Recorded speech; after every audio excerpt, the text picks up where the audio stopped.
This podcast may contain content that is graphic and disturbing in nature. Listener discretion is advised. Hi, everyone. If Amy's audio sounds a little bit funny today, maybe a little bit different, it's because we are still social distancing. So Amy is recording from her home office today, aka her bedroom closet. Hey, Amy, how are you?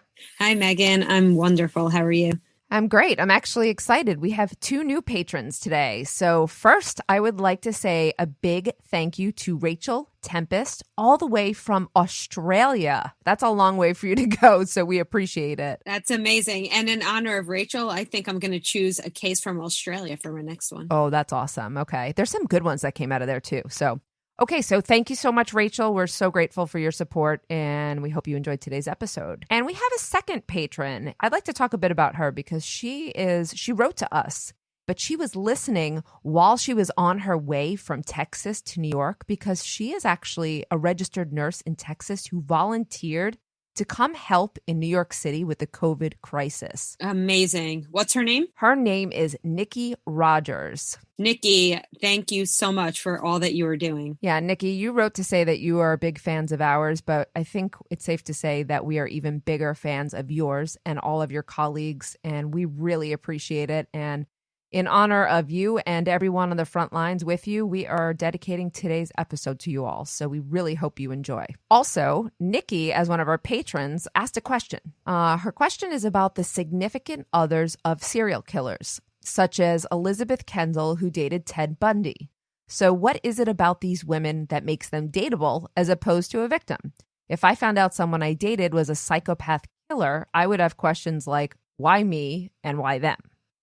So I think that's a great question, Nikki. And as someone who teaches serial killers, I'm going to get right in here and answer it to the best of my abilities. So first of all, serial killers almost always or usually victims that are strangers to them. So there is a separation between the person who they date and who they know and the person who they kill. And what happens is oftentimes the person that they kill is they are attracted to those women, often can be men as well, for one of 2 reasons. One is that there is just a physical attraction to them, and it's so much so that that's the type from which they get sexual stimulation, even though that sexual stimulation is still going to come in the form of, probably a sexual assault and a murder. Or the second part is that they are attracted to them because they represent someone they hate and want to punish. So there's a group of serial killers who kill for, revenge and for the sadism of it. And so these are kind of the 2 groups of women. Now, they always fall into the stranger category. As opposed to the women that serial killers will meet and possibly date and marry, those are women that they meet in their everyday lives. The idea that the serial killer is just a lone person who has no friends, no family isn't really true. That's more of a myth. Most of them will have daily jobs, daily routines, even go to church. And so the women that they meet in the course of their daily lives and that are known to them, known to friends, known to families, usually the ones who they perceive as more virtuous, those are the women that they are going to choose to date. Now, what happens with those women, though, is that they strive for this normalcy, this normal relationship. And that's what they're really hoping for ultimately. But at some point, there's usually a problem with the sexual relationship because they can't achieve that kind of, excitement and climax they're looking for with this partner because that's not the purpose this partner serves. This partner is more of that person. So they'll have to go out. Usually they get frustrated at some point. They may desist while the relationship is in the beginning, but then they usually go out and kill again. The people that they often seek out then are strangers, people that they deem who are less valuable, that people won't miss. So those are the types of women such as homeless women, sex workers, or drug addicts, or any really of the above. And sometimes they're all one and the same. I hope that answers your question, Nikki. Did that do it for you, Amy? I couldn't have said it better myself, Megan. Without further ado, here's our original episode recorded in studio. We hope you enjoy. In May 2005, shortly after graduating with honors, 18-year-old Natalee Holloway joined over 100 of her classmates on a trip to Aruba. On the last night, she left the bar with a man she had met just a few days prior. No one seemed concerned until she missed her flight home and her passport and packed luggage were found in her hotel room. Where was Natalee?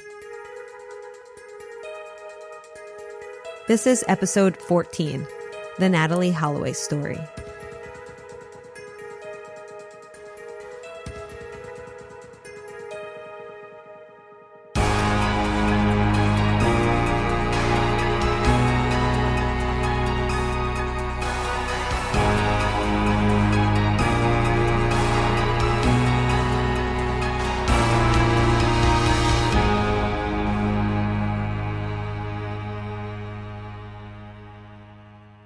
Hi, Megan. Hi, Amy. How are you? Good. How are you today? Good. All right.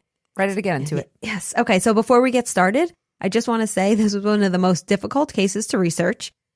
The amount of media coverage, books, movies, documentaries, podcasts, it is filled with the most amount of rumors I've ever seen in a case. False leads, extortion, over a half a dozen arrests, lawsuits. It just goes on and on. So I will try my best to tell the story in the most straightforward way, but you're going to have to pay attention. I am ready to. I know it's an overwhelming amount of information. Sometimes we go like, oh, we don't have enough info, but this is, I know this case and I know it's going to have a lot. Yeah. So curious to see what you've come up with. I was going to say, even though this case is well known, I know that you know it. I guarantee there'll be some twists and turns for you here. I'm sure of it. Okay, so as always, let's talk about who Natalee was. Okay. So Natalee was born in Mississippi in 1986 to Dave and Beth Holloway. Dave worked in insurance. Beth worked in the school system. Unfortunately, the marriage did not last long. They got divorced in 1993. Natalee and her younger brother, Matt, were mostly raised by their mother, Beth. In 2000, Beth remarried George Twitty. She'll be known now as Beth Holloway Twitty.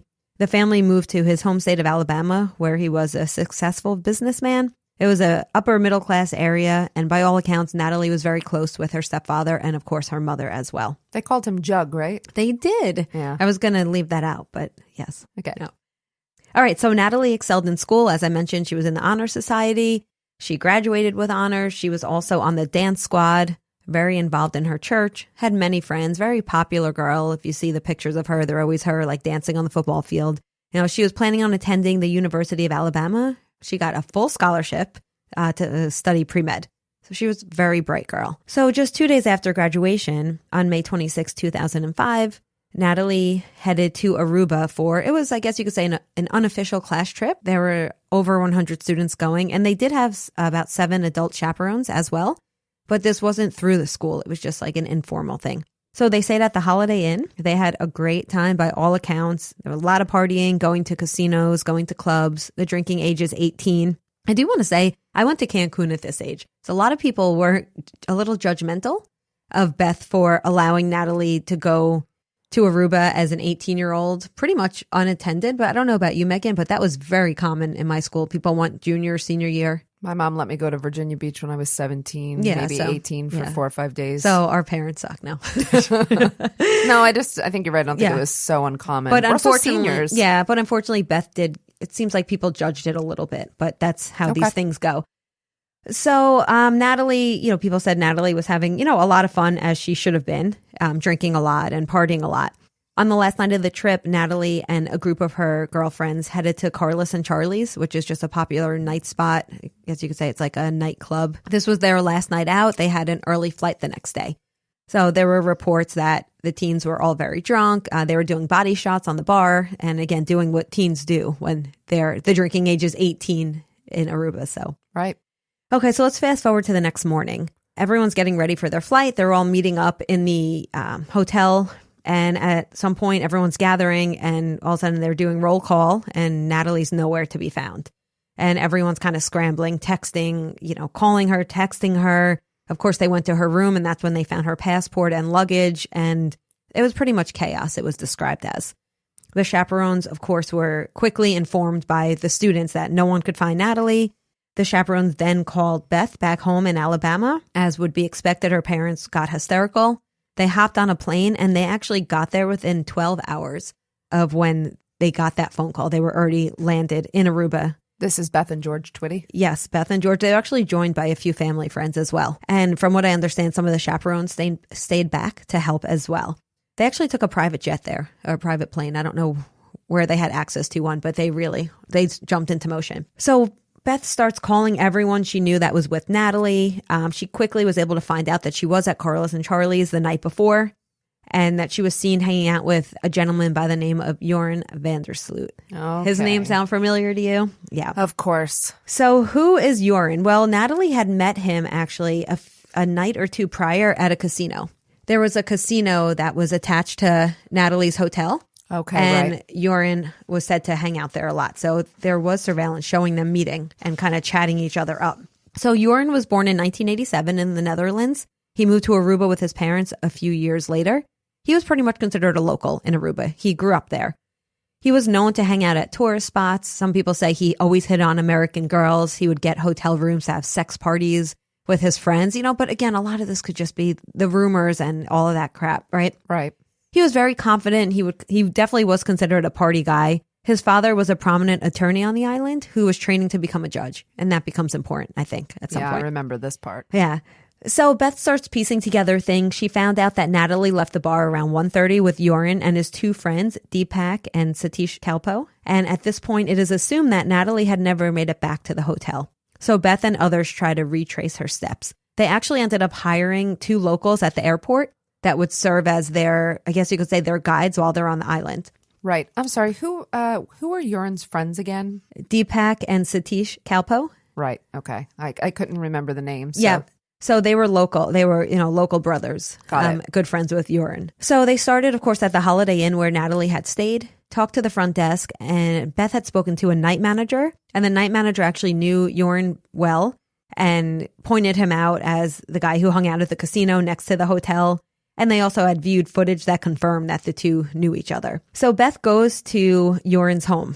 I actually have no idea how she found out where he lived. It's possible it's like a small town. Yeah, small island. Yeah. So she was accompanied by local police and she actually went to his home in the middle of the night. And the car that Natalee was last seen getting into was parked in his driveway.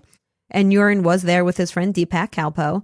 And he admitted that he was with Natalee and he says he dropped her off at the hotel. He also described in detail the sexual activity he had engaged in with Natalee to her mom. At this point? At this meeting? Yeah, apparently. It just seems like this shows his character.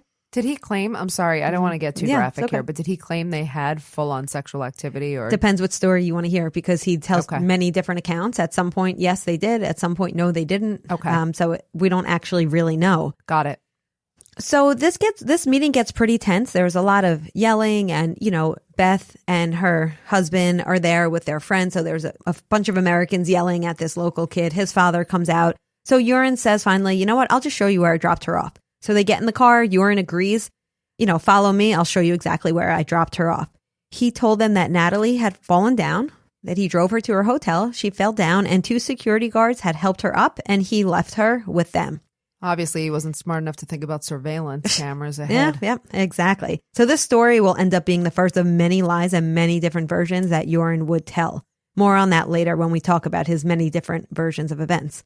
So at this point, he says, okay, I know nothing more. I did what I can and I'm out. He leaves it at that. So of course, Beth stays in Aruba. She tries to file a missing persons report. She was brushed off. She was told this thing happens all the time. People go missing. She'll probably show up in a few days. This thing we hear often when people try to report someone missing. So, of course, she wasn't going to sit around and wait. She organized her own search party. They had a lot of support. A lot of friends and family from Alabama came to help. A lot of the locals in Aruba helped in the search efforts.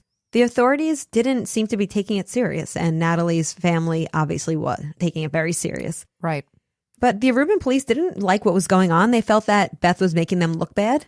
So they decide to step in and start helping out a little more. They show Beth some security tapes from the hotel, and they see now there's no sign of Joran dropping off Natalee, as he had claimed. So at this point, Beth actually says that she was convinced that Joran was responsible for her daughter's disappearance, because that was the first blatant lie of many. So there was a media frenzy. Beth was doing a ton of TV appearances. Natalee's father, Dave, was now on the island as well. And I don't know if you remember, Megan, but this was a massive story. Oh, national, massive. International, actually. Absolutely. I followed it like, I mean, most people followed it. So. Yeah, it was a big one. So about 10 days into the search, the 3 boys who were last seen with Natalee were arrested. They were arrested on the grounds that they had lied. They had never dropped Natalee off. And this ends up being pretty problematic because he implicated 2 security guards who were actually arrested on suspicion of foul play in Natalee's case. So you can't just make up stories and say, I left her with these 2 security guards, because they looked into security guards, and luckily the 2 gentlemen were released when they found out that obviously there was no backing to that story. Yeah, you can make it up if you have no conscience and you don't think you're going to get caught. But Exactly. So the story changes now. They say that the Kalpo brothers dropped Natalee and Joran at the beach where they fooled around, and then he says he left her there. He says that she was in and out of consciousness, and he insisted that she go back to her hotel and that he would take her, but she refused. Public service announcement, don't leave unconscious girls on beaches in foreign lands. But anyway, so there was not enough evidence to keep the Calpro brothers. They were released after only a month. Their charges were dismissed. Remember, there's no body here. There was no physical evidence. They were looking. They tore apart these, both the boys' houses, cars, everything. They had no physical evidence, but Jorn was still being held at this point. But Jorn's the only one they have any evidence of even lying, correct? At this point, had the brothers lied about anything? I'm not really sure they had done anything at this point. I mean, other than being quite suspicious. Yeah, correct. He's the one who actually lied. The reason why they were brought into it is because they were seen driving around with Jorn. Right. Okay.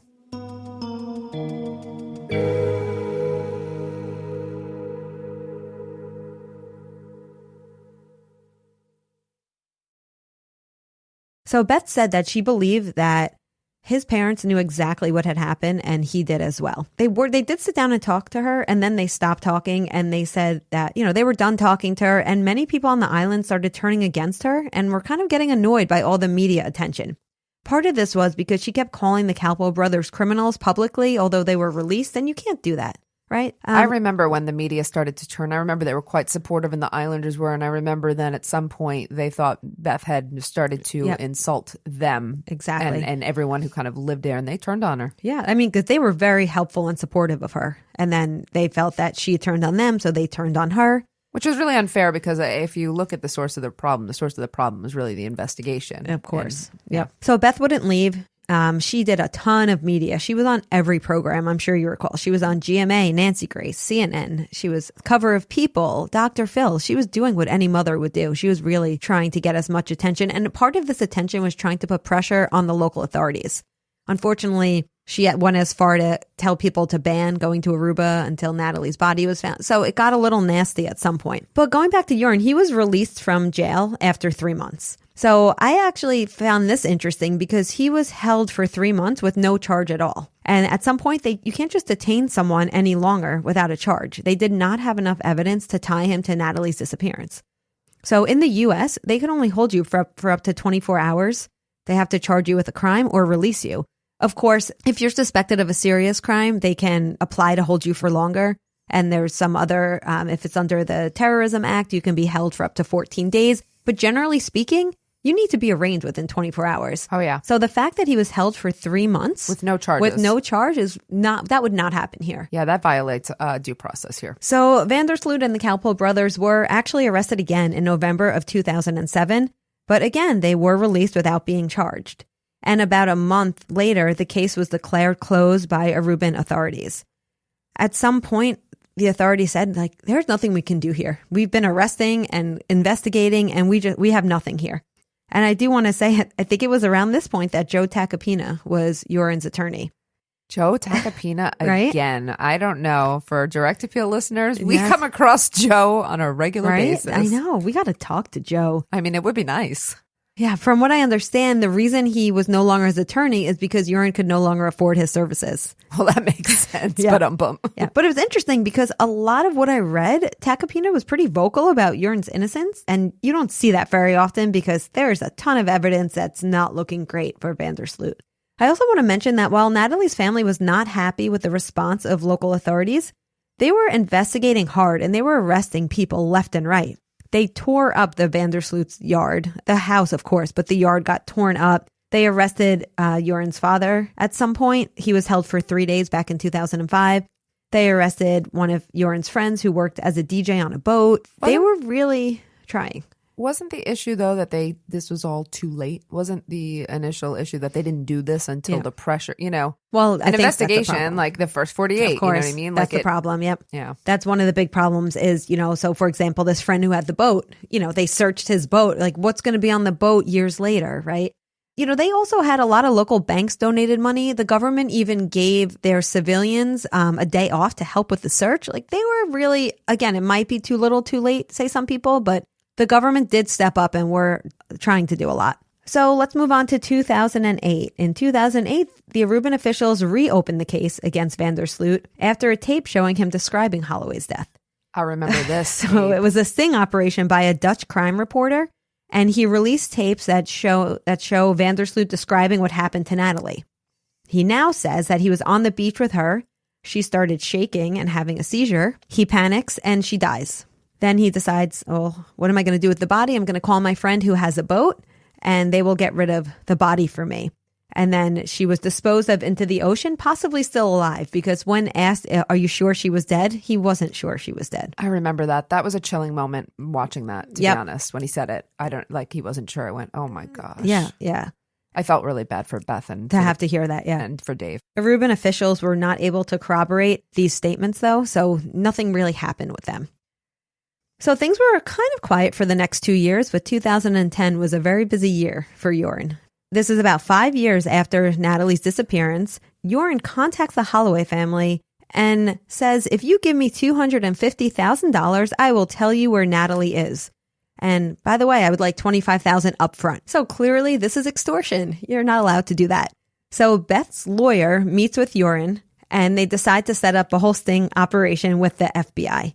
They put $10,000 in cash on the table and $15,000 were being wired to Joran's bank account. The FBI had the lawyer wire the money, sits down with Joran. Joran tells John, the lawyer, that she had hit her head and she had died and he disposed of the body. He even took John to a spot where he says that his now dead father buried her.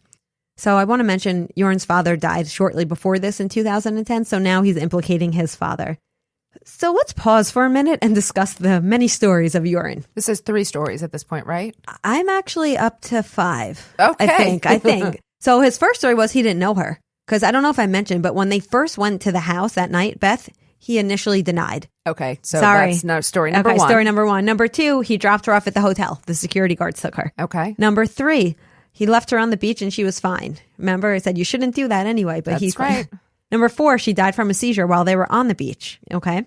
So this is story number 5. Yep. Story number 5, she had hit her head. And actually somewhere in here, there was a story that he tells someone else. It's a little later on, so spoiler alert, but he says that he sold her into sex slavery. I remember that one too. So we're at 6 different stories. Okay. To present day, I think we could say there are 6 stories. So Joran then sends a letter to John saying that he was lying and nothing he told him was the truth. What he did was wire fraud and extortion.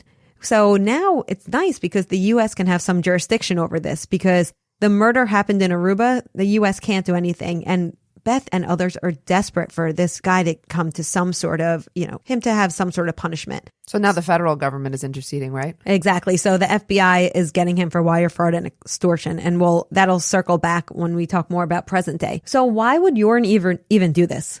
Well, I know why. Why? He's out of money. Dad wasn't giving him any more money. He was a gambler. Yes, he exactly. Was desperate. He was desperate for money. He claims he did this because the Holloways have destroyed his life with all the false accusations. So if he was innocent, you could understand that he would be pissed. But let's be honest here. I mean, do we really think he is innocent? Just leave the family alone. Move on.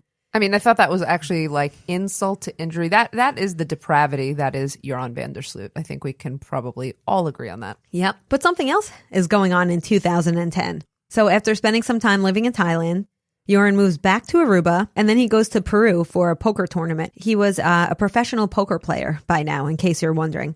So he goes to Peru, takes part in this tournament. What else does he do in Peru?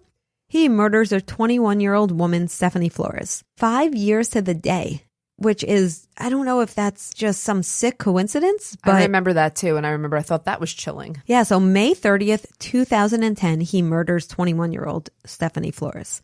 And then he flees. So we will come to find out that Joran met Stephanie at a casino. She was also a gambler. She went back to his hotel room at her own will. There are reports, there's 2 competing stories. One story is that she may have looked him up on his computer and found out about his past, which of course pissed him off and it set him off. Another story was that they were playing poker together on his computer. He received an instant message, something that was relevant to the Holloway case, and then that started an altercation. I'm sorry, but both of these stories came from him, correct? Yes. I know for a fact the first one did, so it could be that it's story number 3, that he just murdered her for another reason. Of course. Yep, and it probably is. So they got into a physical altercation. He ends up strangling her and suffocating her. He does confess to this, of course, after initially denying knowing anything at all. But then, of course, he realized there's no way he's getting away with this. She was found dead in the hotel room that he was registered in. He tried to frame it as self-defense, saying that she came at him first. Stephanie was very badly beaten. Her neck was broken. Reports say that the crime scene was absolutely brutal. And, if he wants to say it was self-defense, that's ludicrous. Yeah, it was a ridiculous and quick defense that did not go over. Nope. And he also claims he had 10 drinks. He was, wasted. And, he's grasping at straws here. So apparently after he kills her, he leaves the dead body in the hotel room. He goes to get coffee and a Danish, as seen on surveillance. He asks the hotel staffer to let him into his room. He says he left his key. Some say this is because he wanted the hotel staffer to discover the body with him. But unfortunately for Joran, the plan fails because when they open the door, the body is not visible and the staffer goes back downstairs. So he decides he's just going to steal Stephanie's car, dump it, get a cab, and head to the border of Chile. That's right. Yep. Good plan. So he gets this cab. It's a 10-hour drive to the border. Actually, I read somewhere that it was like a month's salary for these guys that drove him. It was like two brothers. Wait, and then he couldn't pay him, right? Yes, and then I just remembered that pay now. them. Yep, and then that's why because they stopped before they got to the border, and he's like, my card doesn't work here, so we have to go across the border. He makes it over the border. He was happy about that, but not for long. He does cross the border into Chile, and he was officially on the run, but he only made it 4 days. And then a toll booth operator recognized him and called the authorities. His face is everywhere at this point. Right. He was flown back to Peru and brought to justice for the murder of Stephanie. His face was probably everywhere, too. If I recall, Stephanie had some very influential parents as well. So I think they were also good about getting media attention pretty quickly. Yeah, Stephanie's father was a very respected businessman in Peru. He was a retired race car driver, and he was very politically connected.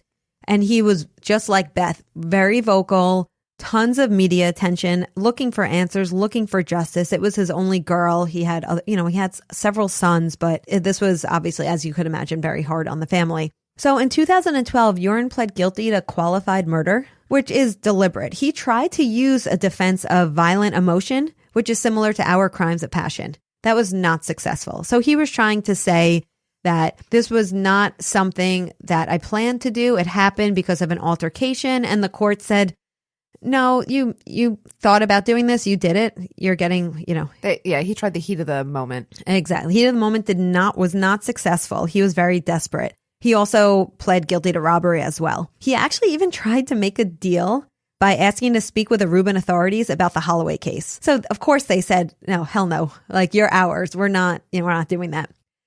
So he was sentenced to 28 years in prison. Ironically, shortly before his sentence, I think it was just a couple of weeks, a judge in Alabama declared Natalee legally dead. So there's state differences as to when a missing person could be declared dead. In Alabama, it's 5 years. Some states say up to 7 years. I read somewhere that Natalee's father was pushing for this because there were some funds tied up in some account. I guess he wanted to give his other children for college, but until she was declared dead, he couldn't have access to that. But of course, Beth wasn't ready to do that. I've heard families argue this both ways, why they wanted to leave it open or why they needed to declare them. Yeah. And I think this is probably a really difficult choice. I agree. So where's Joran now? Well, he is currently serving his time in a South American prison. Seems like prison's very different there. He got married. He has conjugal visits. Apparently, he gets food, drugs. He wears street clothes. He had a daughter back in 2014. So he did get married, and he does have a daughter. He has a daughter? Mm-hmm. I think I recall that he got married. I'm not sure if I recall that he had a child. Yeah. So I would have thought the prison there would have been a harder life. I would have too, but there's some, again, there is no shortage of rumors in this case. There are some rumors that he's getting special treatment, which doesn't make sense to me. On the one hand, people say he's getting special treatment because his father was so well connected, because his father ended up being a judge in Aruba. However, Stephanie's father's well connected in that country. So you would think, if anything, he would be getting worse treatment. But I want to point out, him having a daughter is very crucial to this because after 28 years, he could be extradited to the U.S. to face those fraud charges. Remember, he has the charges by the FBI. But if you have a baby with a Peruvian citizen, that might make the process a little bit harder. So I'm wondering how much of his marriage and having this child was calculated by Joran. I don't know. I could venture a guess. Yes. And apparently the woman he is married to is quite young, and I don't know. It seems like an icky situation, but he has said that he is terrified of U.S. prisons and he wants to avoid extradition by all costs. I don't blame him. He should be terrified of U.S. prisons. Oh, yeah, especially because the whole U.S. would be, gunning to have him back. Right? Absolutely. So as I mentioned, there's tons of rumors. There's a rumor that Stephanie's father ordered a hit on him for $10,000 because Stephanie's father, of course, is very angry at him. Joran had also been stabbed up to 5 times in prison. Some say he had stabbed himself to get attention and sympathy. Other people say he's just being brutalized by the other inmates there. So Jorn's father died, I told you, back in 2010. His mother does not have a relationship with him. She claims that he is innocent of the crimes against him having to do with the Natalee Holloway case. But of course, she agrees that he did murder Stephanie. And she also says that he has mental health issues and he refuses to get treatment. So yet another tape surfaces in 2016. So there's a tape of Vandersloot confessing to murdering Natalee. This was called a publicity stunt, and I don't think this holds any weight, but apparently there was a hidden camera in his cell in Peru, and he's in the room with his wife in the room as well, and he's telling someone, it almost sounds like it's like a jailhouse confession. He's telling someone about how, yes, I did kill Natalee. I feel bad about it, taking responsibility for it, but he keeps looking in the camera. So it seems like he's just trying to get attention. Tabloids were giving him a lot of money for exclusives. So he was trying to get attention, trying to get money from tabloids. I don't buy that there was a hidden camera because someone was trying to sell it to the media after this happened. But nothing ever happened with that. So maybe what the implication is that one of the officers, a correctional worker, is hiding cameras in his cell. Yeah. Okay. Yeah, it's ridiculous. What did he say? Did he have another version? No, he did not. There's not a seventh version of events. He just says, like it's like somebody saying, did you do this? And he says, yes. It's him just taking responsibility, but not saying what the story is. Got it. So I don't know if you saw the Oxygen, I think a 6 or 7 part series that Oxygen did in the summer of 2017 about this case. Was this the one with her father? Yes, with Dave Holloway. They go back to the island. So it features a new witness who says that he knows where Natalee's remains are. John Ludwig. John Ludwig claimed to have helped Vandersloot dig up, smash, and cremate Holloway's bones in 2010 after Vandersloot paid him $1,500. He claimed that after he crushed up Natalee's bones, he took them mixed with a dog's remains to a crematorium where he paid a worker $200 in cash, to cremate what he said was his pet. The Holloway family claimed that this was BS and that Ludwig was just being paid by Oxygen. Unfortunately, we may never know much more because Ludwig was killed in 2018. Was he murdered? Ludwig was murdered. So Ludwig had tried to abduct a woman and she stabbed him in self-defense. I'm telling you, so many layers to this case. There is no shortage of twists and turns here. I also remember seeing Ludwig, and he seemed to have substantial addiction issues and mental health issues and other... Absolutely. Somebody who definitely would say something like this for $1,500. So Beth filed a lawsuit in 2018 against Oxygen and their producers because she said that she gave DNA. She said there was fraud involved. They claimed that they found human remains and they were not Natalee's. And she claims that this was all just entertainment value and exploitation. And they knew that these were not Natalee's remains. A judge is taking it to trial. It's headed to trial this year, 2020. Very recently, 2020 did a 15-year follow-up where they went back with Beth to Aruba. It just aired in November 2019. Nothing really new. It was just sad. And it's really, I think, just to keep the story alive. You got it. Your heart has to hurt for Beth. I saw the 2020 and I did. I thought it was really good, actually. And I did. Maybe it wasn't new, but yeah, I don't blame her for keeping the story alive. Yeah. And, she just still doesn't know, and you just still never know. Of course. And she's reunited with the drivers that helped her tour the island when she first got there. And it's somewhat of a feel-good, I guess. She says she has a different perspective. Yeah. So, Beth, of course, does a ton now. She founded the Natalee Holloway Foundation, which is really I think it's actually called the International Safe Travels Foundation, but it was called the Natalee Holloway Foundation, and then it switched names. It's all about informing and educating the public to help people travel more safe internationally.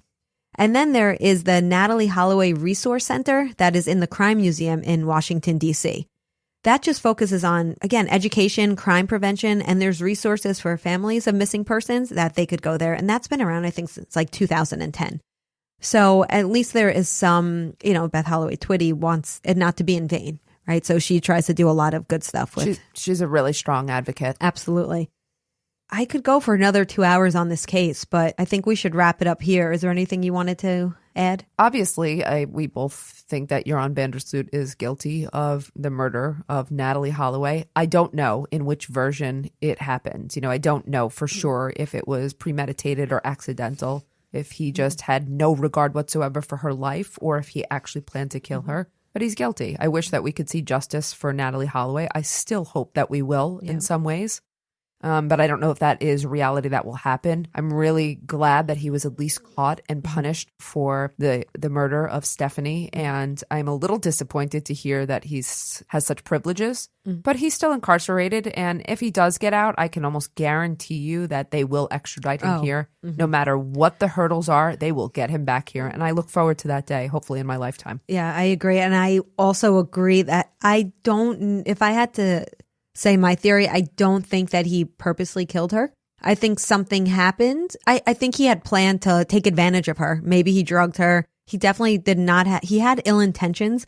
I don't think he planned to kill her. Either she died accidentally or because he overdosed her on some sort of drug and then they just panicked and disposed of the body. Yeah, I have to agree. All right, Megan, thank you. Well, thank you, Amy, for the deep dive on the Natalee Holloway case. And we hope the listeners enjoyed today's episode. Yep. We'll see everyone next time. Thanks.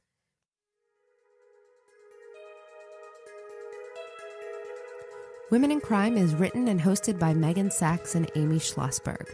Our producer and editor is James Varga. Our music is composed by Desert Media.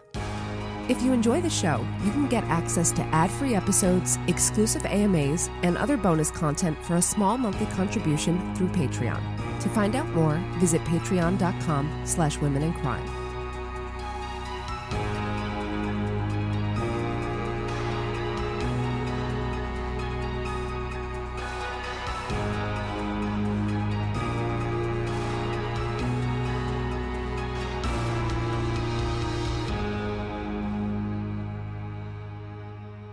Sources for today's episode came from The Holloway Files, ABC's 2020, Fox News, and Oxygen's The Disappearance of Natalee Holloway.